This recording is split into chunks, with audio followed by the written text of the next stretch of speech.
राधे राधे, जय श्रीमन नारायण, हरे कृष्णा। आपके अपने YouTube चैनल प्रेम भक्ति में आप सभी का तहे दिल से स्वागत है। और आज हम सुनेंगे पितृपक्ष की कथा। जैसा कि आप लोग जानते हैं कि पितरों का महीना चल रहा है और पितरों का महीना हमारे पूर्वजों को समर्पित है। इस दिन हमें अपने पितरों के लिए पूजा पाठ करना चाहिए। प्रातःकाल उठकर काला तिल और गुड़ डालकर अपने पितरों के नाम का जल देना चाहिए, मीठा जल। कहते हैं कि उस दिन पितर हमारे घर में आते हैं और आप गाय को, कौवे को या फिर किसी भी पीपल के वृक्ष के नीचे अपने पितरों के नाम का भोजन दे सकते हैं। कहा जाता है कि कौवा, गाय और कुत्ता, इन तीनों को भोजन कराने से पितरों के भोजन मिलता है। इसीलिए हमें अपने पितरों को प्रसन्न करने के लिए ब्राह्मणों को, गाय को भोजन अवश्य कराना चाहिए और उनके नाम की पूजा अवश्य करनी चाहिए। कहा जाता है कि जितना महत्व हमारे जीवन में भगवान का है उतना ही पितरों का भी है, तो इसीलिए पितरों की पूजा हमें अवश्य करनी चाहिए। चलिए, इसी पर आधारित मैं आपके लिए एक कहानी लेके आई हूँ पितरों के ऊपर, तो चलिए सुनते हैं। पितृपक्ष की कथा के अनुसार जोगो तथा भोगो दो भाई थे। दोनों अलग अलग रहा करते थे। इत्तेफाक से जोगो जो था वह धनी था और भोगो जो था वह निर्धन था।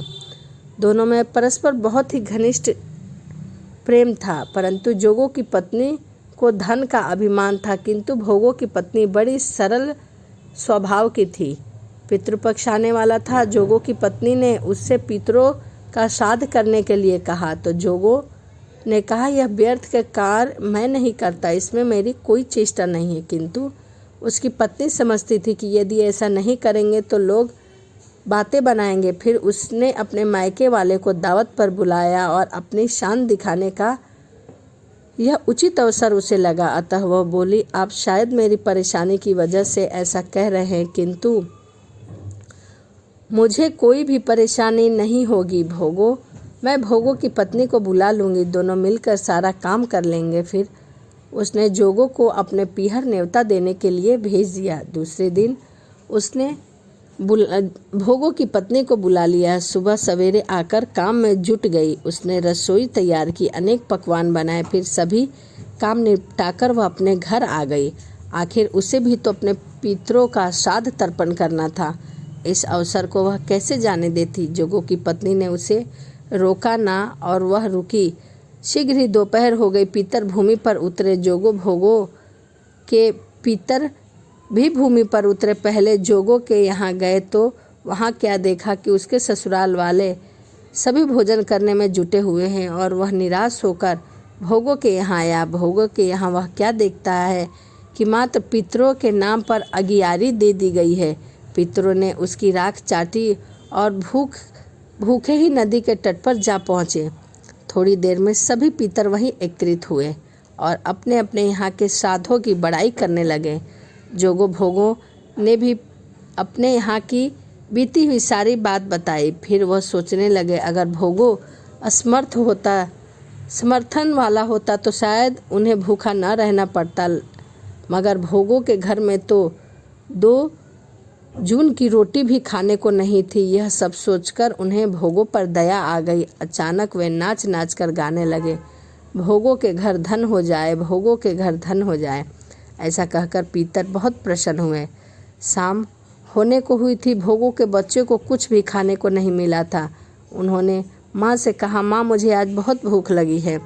माँ ने टालने की गर्जन से भोगो की पत्नी ने कहा, जाओ, आंगन में औंधी रखी है, उसे जाकर खोल लो और जो कुछ मिले बांटकर खा लेना।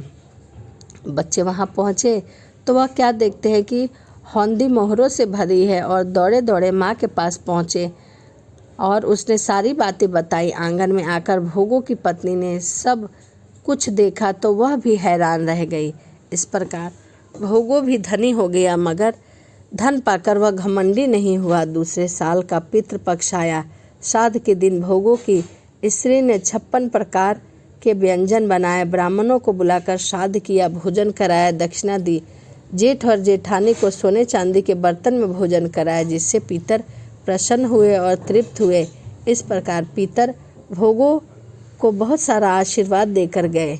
इसीलिए कहा जाता है कि अपने पितरों के लिए पूजा पाठ जरूर करिए, ताकि आपके पितृ जो है वह तर्पण होए और पृथ्वी पर आए तो वो भी तृप्त होके जाएं। इसीलिए यह महीना जो है वह अपने पितरों को समर्पित है। तो आप भी पितरों के लिए पूजा पाठ जरूर करिए, भोजन कराइए, ब्राह्मणों को भोजन कराइए, दक्षिणा दीजिए, गाय को भोजन कराइए।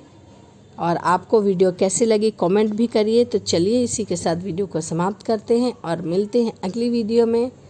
राधे राधे, जय श्रीमन नारायण, हरे कृष्णा।